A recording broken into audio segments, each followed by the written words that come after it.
One major challenge for fresh produce companies right now is to grow fruit in hotter climates. T&G Global, part of BayWa, is one fruit logistica exhibitor that is rising to meet that challenge. It recently set up the Hot Climate Program, a project which aims to develop climate-resistant varieties, working with scientists in New Zealand and Spain. Following a recent successful trial in Catalonia, it can now grow apples in extreme Mediterranean heat. It's another hot topic, and one we're going to discuss now with Katelyn Jones of BayWa Global Produce. Katelyn, thanks for joining us.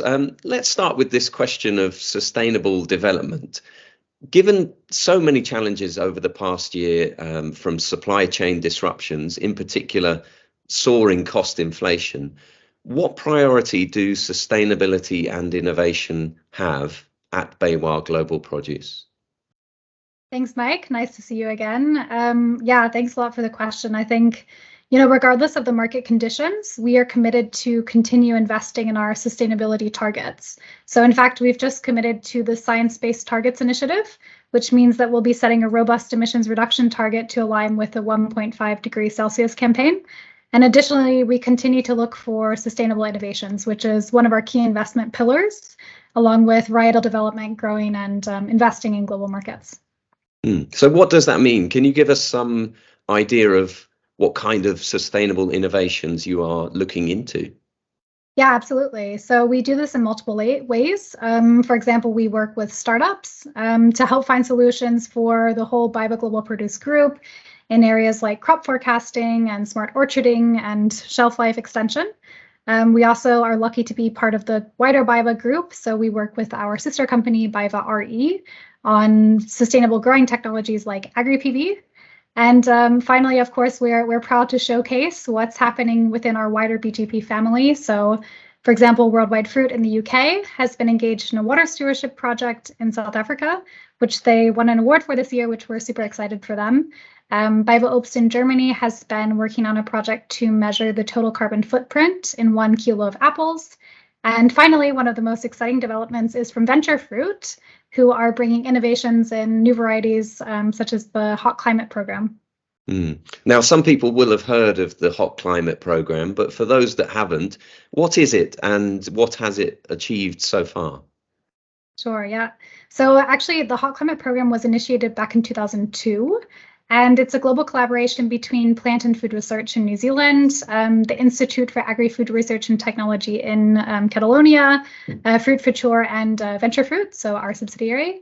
And its aim really is to breed cultivars that are more tolerant and robust in the face of a changing climate. And yeah, currently we have over 30 partners globally on board, both in the Northern and Southern hemispheres, which I think personally is really a testament to both the trust in the program and the increasing need for climate adapted varieties. And I think, specifically looking at the past year or years, if it's shown us anything, it's that growers are increasingly facing real challenges. And some of those challenges we hope we can solve through these varieties. And one of those big challenges is coping with increased heat, increased temperatures. I know your colleagues at Venture Fruit have recently unveiled some very positive results from Catalonia in Spain. Can you give us an idea of what breakthroughs have happened there? Yeah, absolutely. So I actually had the pleasure of attending the recent field days in Catalonia, so sunny and beautiful. And yeah, we had representatives from across around 13 countries and 30 different fresh produce companies. And for me, it was fascinating to try all of the varieties. But more than that, I think, hearing from our partners that validating really the focus and the demand for these varieties, which are not only robust on the one hand, but they actually have improved pack-out rates. They've got more attractive harvest dates. So, for example, being a little bit earlier or a little bit later, depending on the region, and of course, outstanding taste. And I think, given the fact that the program has been established for so long, that really speaks to the foresight that the breeders have had. Starting to breed resilient varieties so long ago. And this means that there's a number of varieties that are really close to market. But I think for me, the real breakthrough is if you think about the challenges posed by adverse weather conditions. When you look at traditional varieties like Gala and Fuji, I would say a significant portion of the apple crop is likely to be under threat in the future. And, advanced varieties like the Hot Climate Program are going to be really key in securing future apple production. So that you've hit on something there, that the commercial potential is in having fruit available from other parts of the world when perhaps the crop in a traditional part of the production area is not available. How do you think these products will be sold and branded? They're grown in 45-degree heat. Do you think that changes the way they might be marketed? Sure. I mean, I think the thing that surprised me is how massive the potential is of these varieties. So as you were saying, you might think that they're only suitable for super hot climates, but actually the test results we've had from all of our test partners in many different regions, including climates that aren't super hot, have been really fantastic. So I think that really speaks to the wide range that we have in the program.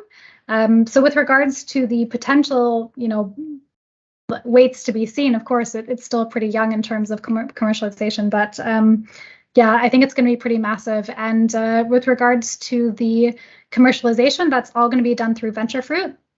And that'll be pretty variety specific because each variety will have its own potential. Now, is this just apples? BayWa has a huge portfolio of products across its different companies. Could this be a potential source of new innovation for other fruits as well? Sure, yeah. So the focus of the program right now is apples and pears. So there are some really exciting pear varieties coming through. I think in general, there is potential for other climate resilient varieties, specifically in the tree crop in tree crops generally. I think just because it's such a long investment and testing cycle, it's really important to get those varieties right. And because it takes so many years from breeding to testing to actually growing tree crops, I think there's huge potential there. For now, we're focusing on apples and pears, but yeah, I think in the future, we should definitely look at other crops as well. Okay, and finally, Katelyn, when can we expect this program's fruit to be sold in the market for the first time? Sure, so we have one commercial variety, Hot 84A1, which has been released, and plantings are underway. So hopefully we won't have to wait too long before the apples will be on the market.